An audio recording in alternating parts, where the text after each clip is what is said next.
Shalom bagi kita semuanya. Firman Tuhan untuk kita hari ini dari Daniel pasal 9.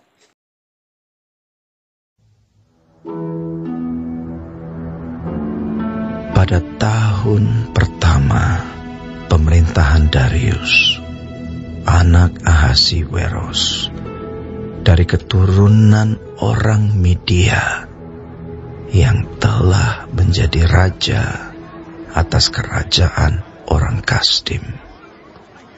Pada tahun pertama kerajaannya itu, aku, Daniel, memperhatikan dalam kumpulan kitab jumlah tahun yang menurut firman Tuhan kepada Nabi Yeremia akan berlaku atas timbunan puing Yerusalem, yakni 70 tahun.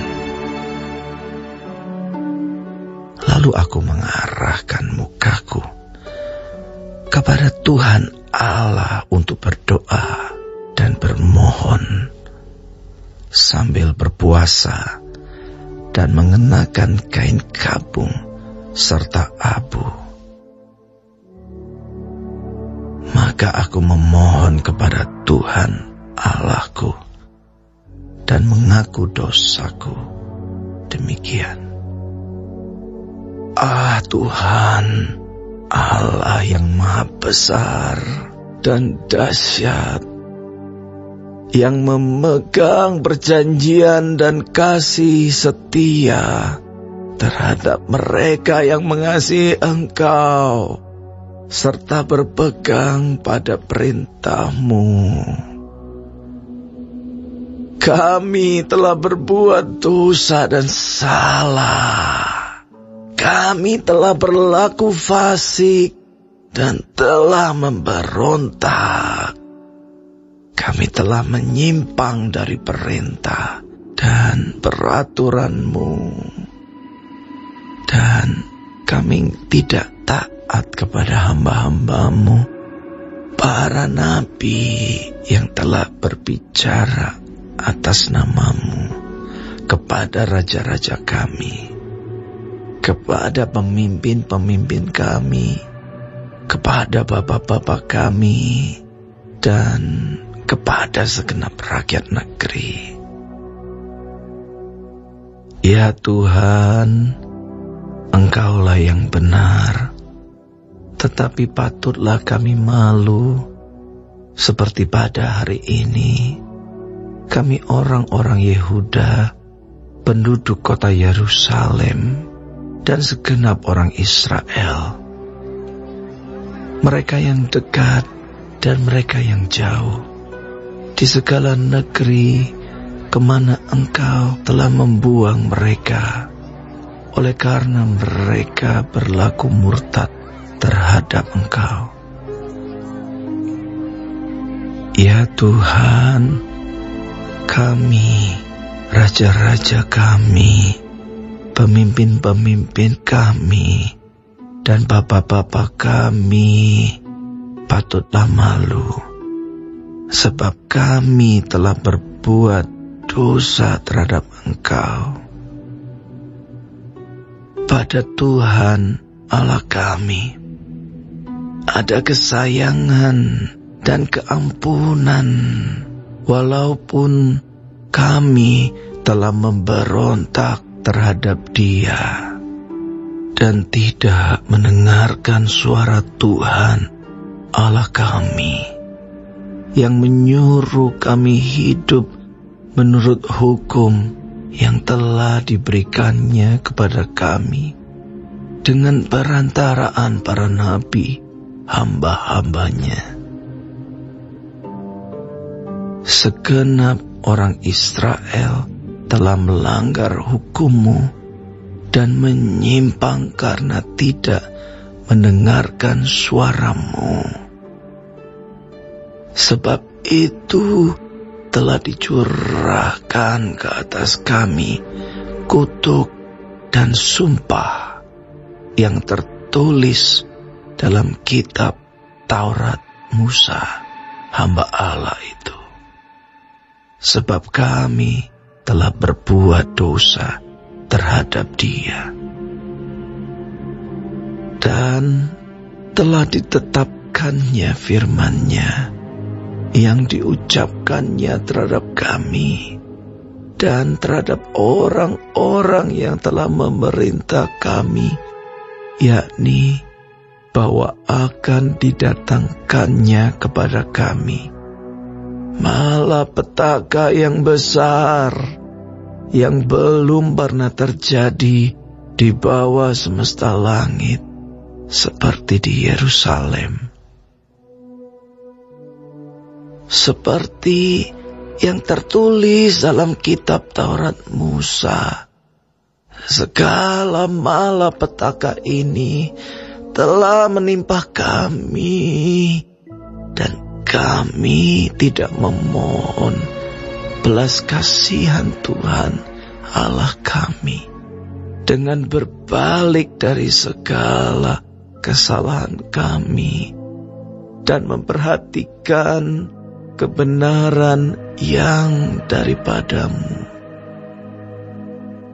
Sebab itu Tuhan bersiap dengan malapetaka itu dan mendatangkannya kepada kami, karena Tuhan Allah kami adalah adil dalam segala perbuatan yang dilakukannya. Tetapi kami tidak mendengarkan suaranya. Oleh sebab itu, ya Tuhan Allah kami, yang telah membawa umat-Mu keluar dari tanah Mesir dengan tangan yang kuat dan memasyurkan nama-Mu seperti pada hari ini. Kami telah berbuat dosa, kami telah berlaku fasik.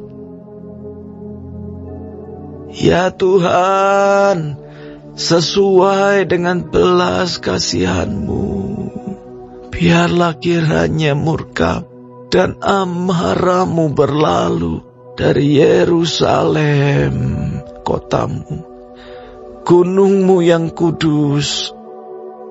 Sebab oleh karena dosa kami dan oleh karena kesalahan nenek moyang kami, maka Yerusalem dan umat-Mu telah menjadi celah bagi semua orang yang di sekeliling kami.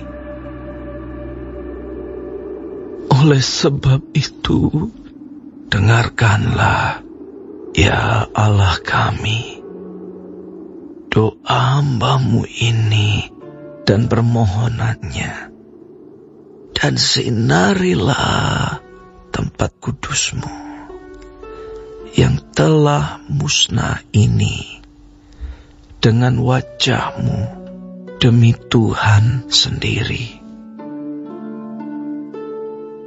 Ya Allahku, arahkanlah telinga-Mu dan dengarlah, bukalah mata-Mu dan lihatlah kebinasaan kami dan kota yang disebut dengan nama-Mu. Sebab kami menyampaikan doa permohonan kami ke hadapan-Mu, bukan berdasarkan jasa-jasa kami, tetapi berdasarkan kasih sayang-Mu yang berlimpah-limpah. Ya Tuhan, dengarlah. Ya Tuhan, ampunilah. Ya Tuhan, perhatikanlah dan bertindaklah dengan tidak bertangguh, oleh karena Engkau sendiri Allahku. Sebab kota-Mu dan umat-Mu disebut dengan nama-Mu. Sementara aku berbicara, dan berdoa dan mengaku dosaku dan dosa bangsaku, bangsa Israel, dan menyampaikan ke hadapan Tuhan Allahku permohonanku bagi gunung kudus Allahku. Sementara aku berbicara dalam doa, terbanglah dengan cepat ke arahku Gabriel, dia yang telah kulihat dalam penglihatan yang dahulu itu, pada waktu persembahan korban petang hari. Lalu ia mengajari aku dan berbicara dengan aku. Daniel, sekarang aku datang untuk memberi akal budi kepadamu, untuk mengerti. Ketika engkau mulai menyampaikan permohonan, keluarlah suatu firman. Maka aku datang untuk memberitahukannya kepadamu, sebab engkau sangat dikasihi. Jadi camkanlah firman itu, dan perhatikanlah penglihatan itu. 70 kali 7 masa telah ditetapkan atas bangsamu dan atas kotamu yang kudus, untuk melenyapkan kefasikan, untuk mengakhiri dosa, untuk menghapuskan kesalahan, untuk mendatangkan keadilan yang kekal, untuk menggenapkan penglihatan dan nabi, dan untuk mengurapi yang maha kudus. Maka ketahuilah dan pahamilah, dari saat firman itu keluar, yakni bahwa Yerusalem akan dipulihkan dan dibangun kembali, sampai pada kedatangan seorang yang diurapi, seorang raja, ada 7 kali 7 masa, dan 62 kali 7 masa lamanya. Kota itu akan dibangun kembali dengan tanah lapang dan paritnya, tetapi di tengah-tengah kesulitan. Sesudah ke-62 kali 7 masa itu, akan disingkirkan seorang yang telah diurapi, padahal tidak ada salahnya apa-apa. Maka datanglah rakyat seorang raja, memusnahkan kota dan tempat kudus itu. Tetapi raja itu akan menemui ajalnya dalam air bah. Dan sampai pada akhir zaman akan ada peperangan dan pemusnahan, seperti yang telah ditetapkan. Raja itu akan membuat perjanjian itu menjadi berat bagi banyak orang selama 1 kali 7 masa. Pada pertengahan 7 masa itu, ia akan menghentikan korban sembelihan dan korban santapan.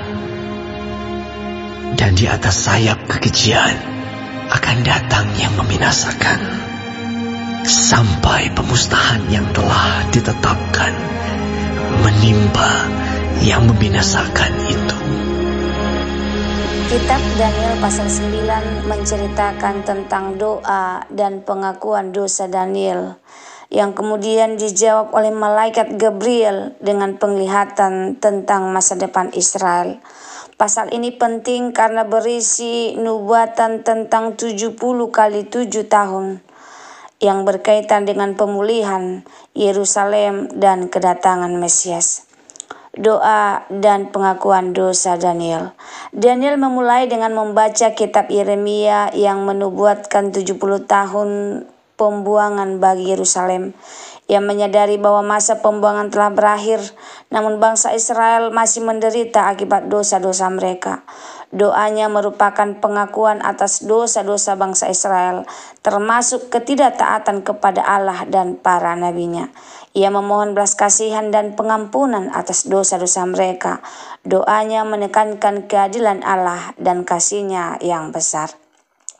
Lalu jawab malaikat Gabriel. Saat Daniel berdoa, malaikat Gabriel muncul dengan menjelaskan nubatan 70 kali 7 tahun. Nubatan ini memiliki beberapa tahap. 7 kali 7, 49. Periode ini menandakan waktu antara dekrit untuk membangun kembali Yerusalem hingga kedatangan seorang yang diurapi. Yang kedua, 42 kali 7 tahun atau 430 tahun. Periode ini menandai waktu pembangunan kembali Yerusalem yang akan terjadi di tengah kesulitan. 1 kali 7 tahun atau 7 tahun. Periode ini menandai masa pemerintahan seorang raja yang akan membuat perjanjian, menghentikan korban dan mendirikan kekejian dan membinasakan di tempat kudus. Arti dan makna nubatan. Nubatan 70 kali 7 tahun ini memiliki arti yang mendalam bagi pemahaman sejarah Israel dan kedatangan Mesias. Periode-periode ini menandai masa penghakiman dan pemulihan bagi Israel. Nubatan ini juga mengandung unsur-unsur yang bersifat simbolik dan memerlukan interpretasi yang teliti. Beberapa sarjana menafsirkan nubatan ini secara literal, sementara orang lain menafsirkannya secara alegoris.